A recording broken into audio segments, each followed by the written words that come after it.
Welcome to the JAMODI podcast, where we interview coaches and leaders to find out not just what they do, but how they do what they do.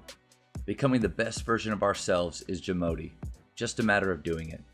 How does culture drive performance? Well, I mean, that's the big buzzword, culture. You know, everybody kind of talks about it. It is, I mean, it's the driver of performance. It is. I think everything you try to build your program on, that culture is going to be the foundation. If that's in place, if you've got a sturdy foundation in place in terms of your culture, then you're going to get the buy-in that you want. You know, it's I think it's what drives buy-in, and ultimately buy-in is what you're going to have to be successful. So you can be a great schemer, you can spend time scouting, you can do all of these things, but if you don't have the right culture to build all that, to put it all on top of, you're going to be really frustrated. So I think that's where it starts. You got to establish a great culture, and then you can kind of, build it from there. So how is it 20, you're going into your 22nd year? This will be 22 at McKinney High, and 21st as the head coach. Yeah. Okay. I don't know how many other coaches in DFW have been at a place that, is there Brackle? Brackle. There's got to be someone else. I was thinking about it. I mean, Peeler hasn't been there for 22 years at Highland Park. No, because he was at West. Yeah. He was still at West when I was in McKinney, because we played them. Tommy over at North Crowley is a. Yeah. I know. I feel like I'm missing someone. I know. Dyer retired, obviously. Yeah. We're probably not thinking of someone, but yeah, well, it has been a long time. You're one of the godfathers, basically, of DFW basketball now. But I think when I ask you this question, it's really unique because, one, a lot of people have coached for 22 years or longer. That it is special, but it's not. What unique is you've been at the same school, so you've managed a way to keep that position for a long time. It has to be with culture. So even though culture can change and shift depending on your players and depending on, even the times, I mean, society, when you started, think about that. When you started, cell phones didn't do very much, at McKinney. How have you been able to sustain a certain level of culture at McKinney for 22 years? Let me say this. Let me go back a little bit, because you were talking about a few things. I've been there a long time. I've had multiple principals, multiple campus coordinators that I've had to work with.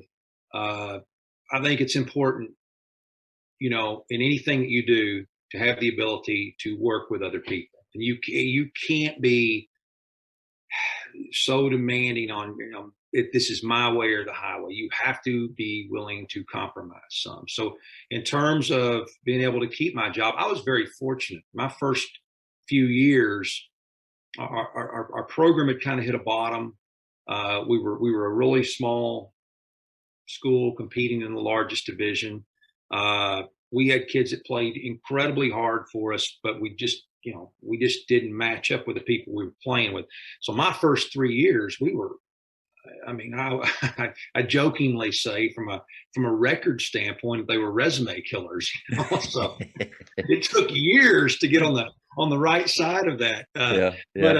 But I was fortunate to have an athletic director that understood that it was going to be difficult early on. Rusty Dowling, he was the one. He came in for Coach Poe right before my second year at McKinney, and when Coach Belcher left to go to the University of New Mexico, like the second week of school year, I was the odds-on candidate to get the job, because everybody else had a job, So anyway, so Coach Dowling,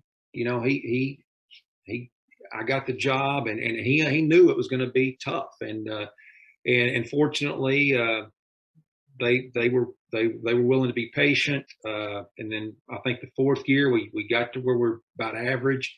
in that 5th year, we were really, really good. And then since then, we've been pretty good most years. So I was fortunate with that. As far as being able to sustain it, I think, again, it goes back to relationships. I mean, I think in anything you do, relationships are going to be important, and you try to have positive relationships with your players, with the parents, and sometimes the parent relationship's tough because they're kind of looking at things through the tight angle lens, and you've got to look at it through the wide angle lens and do what's best for the program. But you try to have good relationships with your parents. You sell them home. Hey, look, you're not always going to agree with me, but we're doing what we feel like is best for your kid and the entire program here.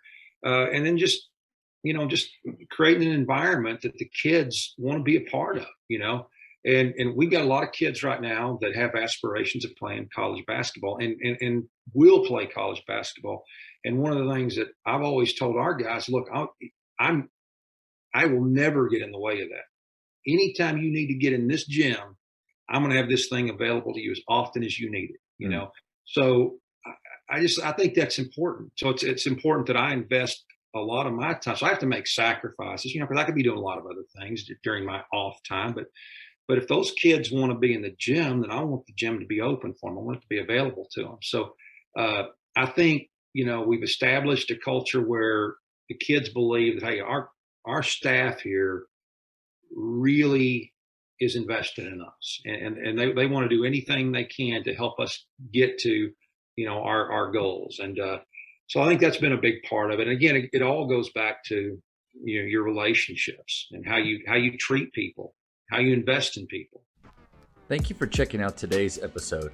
Please take a moment to subscribe to this podcast, share it with your fellow coaches, and find us on social media for what's coming up next on the JAMODI podcast. It's just a matter of doing it.